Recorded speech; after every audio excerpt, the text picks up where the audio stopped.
You're in the water loop.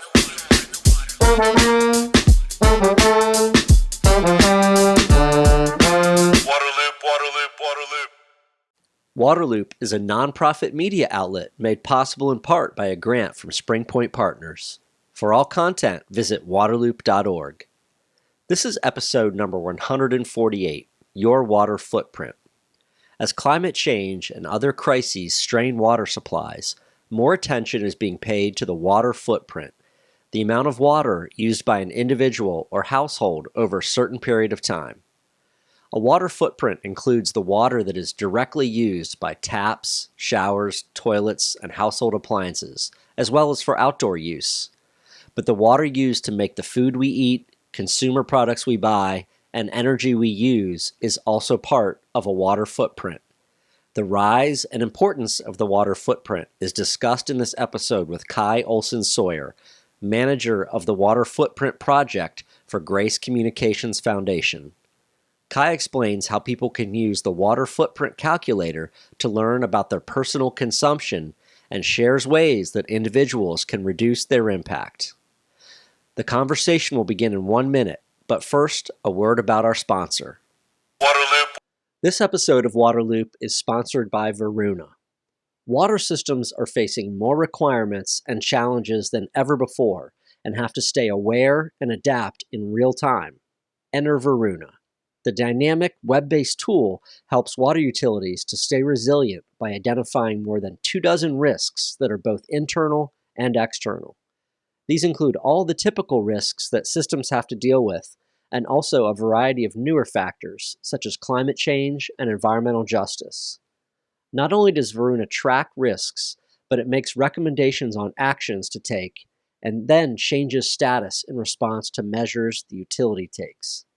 And because public engagement is so important, Varuna provides information that can be shared with others, including customers. With Varuna, better data means better decisions. Learn more at varuna.city and let them know you heard about it on Waterloop. You're in the water loop. Welcome to Waterloop, joined for this episode by Kai Olson-Sawyer. He is Senior Research and Policy Analyst for the Water Footprint Project with Grace Communications Foundation. Kai, thank you for coming on the podcast. Great, thanks for having me. So people have probably heard about this idea of a carbon footprint, right? That's become popular as climate change has risen as an issue. But there's also a water footprint, something you've worked on for a while. What is a water footprint? So again, thanks for having me. And as you said, the carbon footprint has really been pretty popular for the past decade or so. Even longer, but the water footprint has slowly been approaching, and it's been around nearly as long. But it's kind of the sister that wasn't as well seen and as well heard of. So the water footprint, that's the measure of the volume of water consumed, evaporated, or removed from a watershed, and that can be for an individual, a household, business, community, even a country. And this is fresh water. It's not saline water or marine water. And we're really interested in actually two types of water when it comes to the water footprint, and that's direct water use. That's the water you see and feel, the water that comes out of your tap, or the water that you use in the bathroom, that sort of thing. And then there's indirect water, and that's also called virtual water. And that's all the water that goes into make the things that you eat, the electricity you use, consumer products, manufacturing those. So there's that direct water use, and then that indirect water use or virtual water use. Those are the two big parts that make up your water footprint. You mentioned there's kind of a couple aspects to somebody's water footprint, the direct water use. Could you explain that again in a little bit of detail? What's somebody's direct water use? So direct water use is, again, the water that you see and feel that comes out of the tap. So, for instance, if you're taking a shower, the water that comes out and that you're using to wash your hair or rinse off or whatever, that's direct water use. Also, the water you use on your lawn or garden to irrigate your turf grass, for instance. That's direct water use. And then also, one of the things that people don't think of is, flushing the toilet. It's almost, not something that people think of, but toilet flushing is actually, toilets are the biggest household water use in a lot of cases. Definitely indoor. But in general, those are the type of things that we think of when we say direct water use. Gotcha. And so, go ahead. I was going to say, that flushing the toilet, there's a gallon and a half of good, Right. clean water, actually. Yeah. People probably don't realize also that the water they flush our toilet with is like the same water that's coming out of their tap, and it's the same water that's coming Right. out of the shower. And you take a Yeah. gallon and a half of that, and you just send it away every time, Yeah, that's drinking water. It's treated really highly to an extremely high standard that you could drink. I mean, obviously, you're not going to drink out of Right. the toilet bowl. Maybe your dog will. That's what the dogs are but- for, yes. Yes, exactly. You never know. Put your guppies in there. But that's the thing. It's really highly treated water that you're just flushing down. Your direct water use is incredibly important.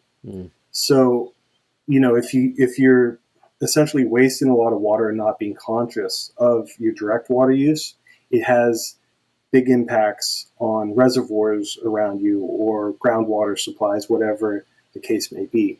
So your direct water use is always important, but particularly so if you're experiencing water shortages or in drought, that sort of thing. Do you all have a sense of what somebody's general direct water use is? Do you have a gallon amount you could put on that?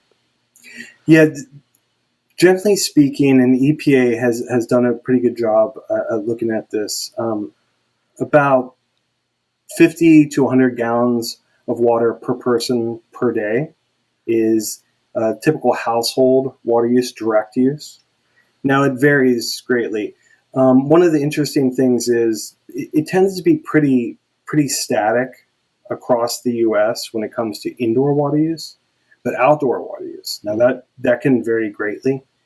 If people are living out west and they're irrigating their grass a lot, that can take a tremendous amount of water. And when you're watering the grass, a lot of it evapotranspires or goes, evaporates into the air and goes into the atmosphere. So, these are the sorts of things that make a difference depending on your climate or your, the location that you're in or the actual water system or watershed that you're involved in and actually taking water from. So, these are all things to consider, and a lot of times people, just kind of turn on the tap or, turn on the hose and let it flow and don't think about it. But when it comes to places that are in serious drought, like whether it's California, Arizona, much of the West right now, where it's not just maybe a mega drought, as 20 plus year drought in the Colorado River Basin, but actually acidification caused in part from climate change.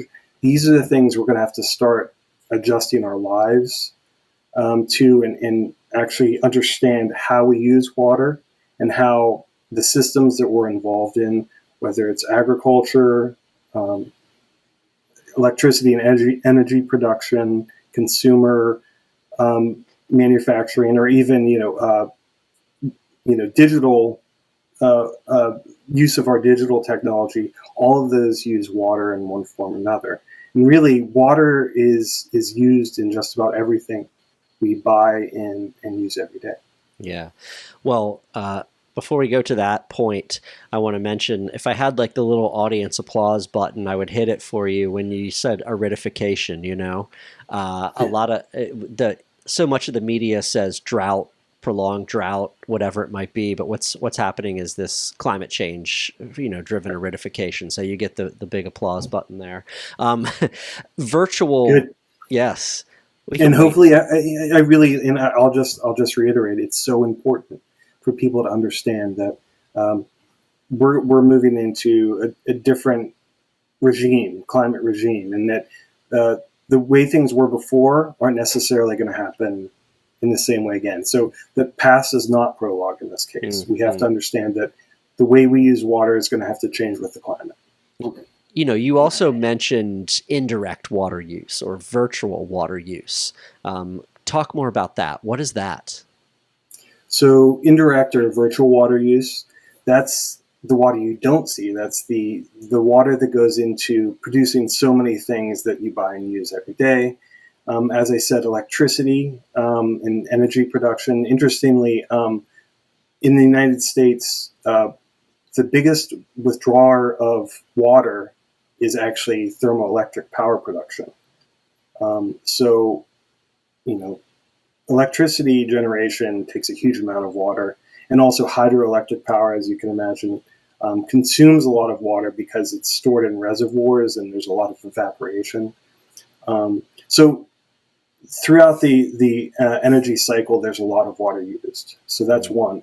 And then manufacturing of pretty much every product we buy and use really takes a lot of water, whether it's cooling the manufacturing equipment or actually incorporating water into the product, etc. That takes a lot of water. And then the big water consumer is agriculture. So food production takes the majority of water when it comes to actually consumption or water, that evaporates or transpires through food production. And then also a big one is meat and animal products. That takes a large amount of water because all the water that goes into the feed and fodder that animals eat, it compounds and really adds up. And that makes a big water footprint for different animal products, whether it's a beef steak or pork or cow's milk. Yeah. So that the lesson for the average person is that your water footprint is not just you turning on the tap or flushing the toilet or running the washing machine. It's all these daily choices you make in what your thermostat is set to, what you're eating for dinner, what you're buying at the store for clothes, right? It's pretty complicated. Yeah, it is complicated. And you can't expect everyone to just know the water footprint of every given article of clothing they buy or the cell phone they just bought, or the salad that they just ate. So the big thing is just understanding that it does take water. That fundamental understanding that it takes water to make everything is really important. And obviously, we want people to know that there are tools out there. In fact, we have some that really can help people understand their water footprint. In fact, yeah, that's what I was going to ask you. Is this is the big fun thing here. Is if somebody wants to look at their water footprint, how do they do that? You guys have this calculator, right? Yeah, and so this is kind of our flagship tool, the water footprint calculator. And as you can see here, this is the first question. And so this is a personal water footprint calculator or a household water footprint calculator. So you can either do it by household, and there's 3 people in my household, or you can do it just as an individual. So that's up to you. Yeah, and for people that are just listening to the audio, this is like a really user-friendly page. This is on a website, and it's starting out and asking you how many people are in your household. So I think you're gonna share some insights into yours, huh? Yeah. So we'll just walk through a little bit of it, and this is at watercalculator.org. You can find all of our tools and information, etc. So there's 3 people in my household. And then we just kind of walk you through a regular day. We want you to see that your routine has a lot of decision points, and these decision points hold a lot of water consumption in them, so to speak. So my last question for you is, what are I know your website has got a lot of ways to reduce your water footprint. A lot of good tips on there. I definitely encourage people to go and check it out. What are a couple of the best ways for someone to reduce their water footprint? So there's kind of a ladder of water footprint reduction that we look at. One of the best places to start is just turn off the tap. It sounds simple, but I think just repeating that, just turn off the tap. If you're not using the water, make sure that you aren't. And whether that's in the kitchen or outside on the lawn, if it rains, right now it's there's a big thunderstorms outside of my house. It wouldn't make sense to water your lawn after it rains, for instance. So I think that's it. Just making sure you don't use water when you don't have to. Secondly, fix your leaks. That actually, the EPA found it can be 10% or more of a person's household water use goes to leaks. So fix those leaks. And so maybe do some things if you can around flushing toilets or not flushing toilets, taking shorter showers, that sort of thing. It does add up over time. So direct water use, that's a lot of the stuff you can do, and this is particularly important if you're in drought and your water utility is telling you that you need to save water. Yeah. When it comes to virtual water use, there are things you can do. So drive a little bit less. Buy a few less things. Do you need that third pair of jeans? It's that sort of thing. Or the hottest new phone. Right. Even using electricity also uses a lot of water. So when you're not in the room, turn off the light switch. Yeah. So you're more than likely saving water. In some cases, if it's hydroelectric power, that can be a lot of water. And then one thing that everyone can do, and most people do it at least 3 times a day, if not more, is think about the food you eat. So we're not judging people, and people have to understand that we have to eat to live. But the more animal products you consume, the more processed food you consume, the more water you consume. Sure. So just being aware of that is really important, and it just makes sense to eat all the food you bring into your house. So don't waste food. Wasted food is wasted water. So we really just need to understand that there's no reason to be so wasteful as a society, and it doesn't benefit anyone. I mean, I guess the producer of the food doesn't mind if you buy more, but why would you want to waste it in the first place? It also contributes to your carbon footprint when food ends up in the landfill. So a lot of these steps have co-benefits. Not only are you reducing waste in general, let's say, you're reducing water waste, you're cutting your greenhouse gas emissions. So I mean, that even when it comes to water, reduce, reuse, recycle, right? You still exactly. Can it really that. it is. Yeah. I mean, I just think that's a good way to live, and if you just use that heuristic, you can get by in your life. People aren't going to be perfect environmentalists. That's not what we're after, or anyone is after. But what we're trying to do is to help people understand that these small things, these small steps, these behaviors that you start to look at in a broader sense, they have impacts on the environment. And so if you're a little bit more wise to what's happening, you can really reduce your water footprint. You can a lot of times reduce your carbon footprint and just basically live a little lighter on the earth. Yeah, so, absolutely. And I think going to the water footprint calculator, just learning more about your water footprint, going through that exercise, that awareness, just being aware like of needing to be a better steward of water is a great thing. And that site again where people can go check that out is It's watercalculator.org. watercalculator.org. Well, Kai, thank you very much. I actually need to sit down and go through there myself, which I will do, and I'll post something about my results. But yeah, thank you very much for doing this. Appreciate it. I'm glad to be here. And, go to watercalculator.org and just, be aware that, little things that you do really do add up. And they also can move markets. They can inform policy. There's just a host of things that happen when you change your behavior. Waterloop. Thank you for listening to the podcast, and thank you to this episode's sponsor, Varuna. To find all episodes, sign up for email updates, and connect on social media, visit waterloop.org. Waterloop. Waterloop.